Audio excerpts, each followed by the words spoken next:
Analyse révélatrice, la stratégie de Poutine se retourne contre lui.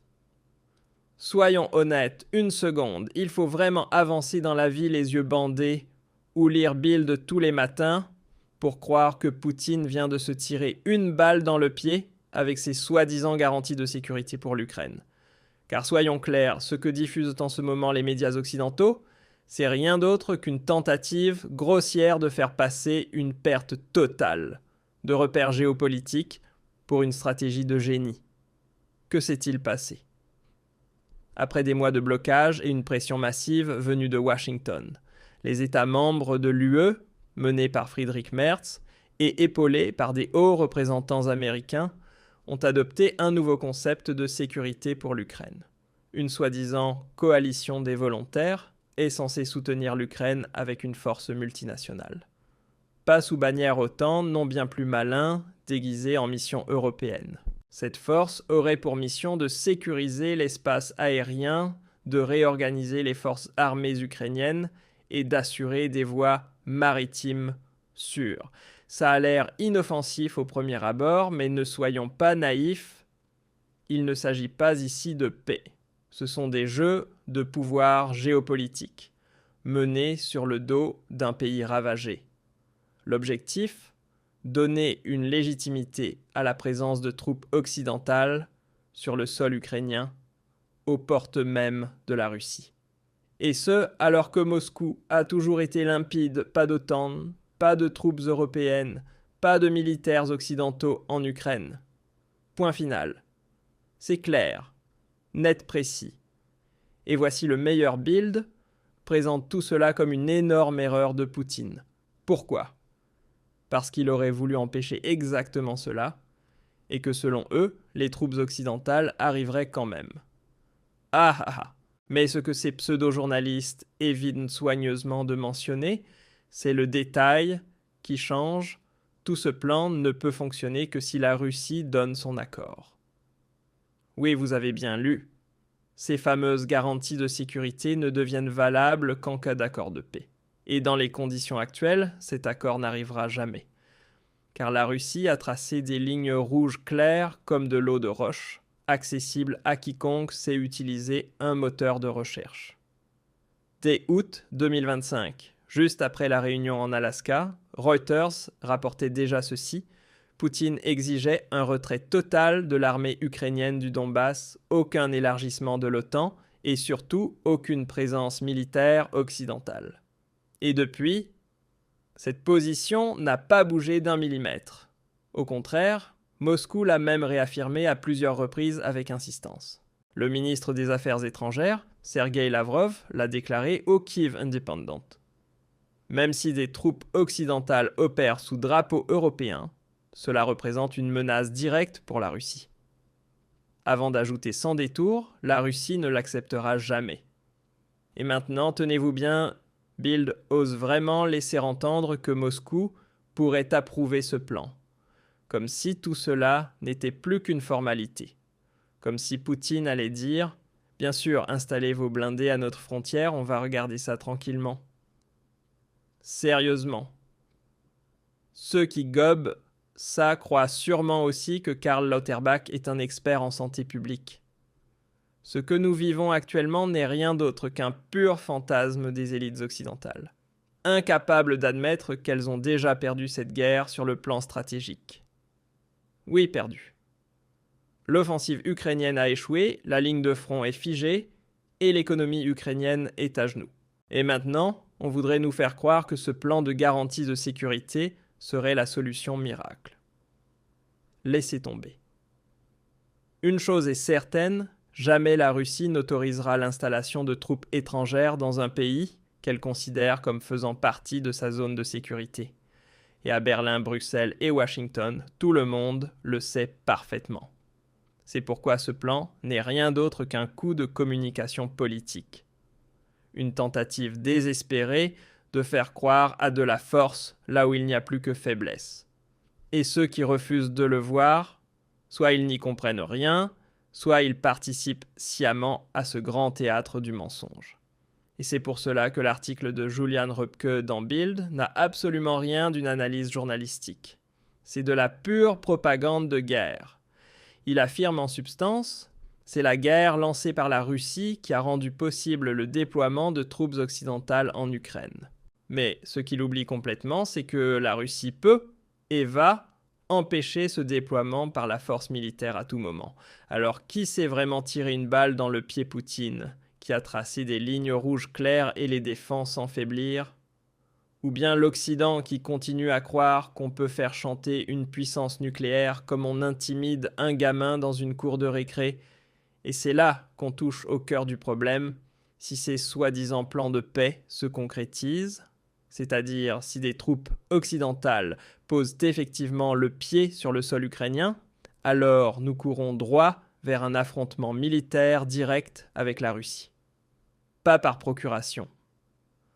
Non, un vrai choc frontal sur le sol européen, avec tout ce que cela implique. Ce n'est pas un accident, c'est un calcul politique froid. Les élites occidentales savent pertinemment que la Russie ne tolérera jamais une telle provocation. Mais elles veulent tester les limites, voir jusqu'où elles peuvent aller. Et elles misent sur une chose, que les médias, avec Bild en tête, fassent croire à la population que tout cela est parfaitement normal, inoffensif, totalement sous contrôle. Mais nous, on le dit sans détour, celui qui veut la paix ne positionne pas de troupes à la frontière d'une puissance nucléaire. Celui qui veut la paix écoute les revendications des deux camps, pas uniquement celles qui collent au récit occidental. Petite parenthèse. Tu sais qui se prépare sérieusement aux crises à venir. Les gouvernements, les banques, les grandes entreprises, en fait tout le monde, sauf les citoyens ordinaires. Si tu ne veux pas encore être le dernier à réagir, clique sur le lien en description. Le système de préparation aux crises t'explique comment te protéger comme un pro. Et c'est là qu'on touche au vrai scandale. Pendant que Friedrich Merz, Ursula von der Leyen et toute la clique bruxelloise célèbrent leurs prétendues garanties de sécurité, ils ferment les yeux sur une réalité brutale sans l'accord de Moscou, tout ce dispositif ne vaut rien. Oui, absolument rien. Parce que la Russie ne tolérera jamais que des soldats occidentaux, qu'ils portent un écusson de l'OTAN, un drapeau de l'UE, ou qu'ils se cachent derrière un nom fantaisiste comme Coalition des volontaires, s'installent en Ukraine. Jamais de la vie, et c'est là qu'on atteint un sommet de culot. Cette logique occidentale est tellement tordue, tellement cynique, qu'on se demande franchement si les gens à Bruxelles ont encore toute leur tête. Ils osent bien présenter le déploiement de troupes dans un pays étranger comme un acte de paix. Ils appellent ça une garantie de sécurité. En réalité, c'est un coup de force géopolitique et un des plus dangereux qui soit. Et c'est précisément là que l'absurdité de ce récit saute aux yeux. L'Occident veut forcer la Russie à signer un accord de paix, tout en ignorant complètement ses intérêts stratégiques. On exige que l'Ukraine reste neutre sur le papier, mais qu'elle soit en même temps truffée de troupes occidentales. Ce n'est pas un plan de paix, c'est une provocation ouverte délibérée. Pendant ce temps, à Kiev, l'ambiance se dégrade à grande vitesse. Zelensky est sous pression, à l'intérieur du pays comme à l'international. Il a plongé son peuple dans une guerre qu'il ne peut pas gagner. Il continue de miser sur les livraisons d'armes, alors même que les États-Unis, sous la présidence de Trump, ont désormais été clairs, plus de chèques en blanc, plus de financement illimité pour un système corrompu où des milliards d'aides disparaissent sans laisser de traces. Et tout cela pendant que les contribuables européens, eux, sont ceux qui règlent la note. Mais pas un mot à ce sujet dans les grands médias. À la place, on continue de nous vendre le conte du noble combat démocratique, comme si l'Ukraine était soudain devenue un modèle de droits humains et de transparence. Pourtant, chaque rapport de Transparency International le confirme, l'Ukraine est gangrenée depuis des années par les oligarques et une corruption systémique. Et pendant ce temps que fait Poutine, il joue sur le long terme. Il mise sur la patience, l'autosuffisance économique et sur le basculement progressif du Sud global, loin de l'influence occidentale. Les sanctions.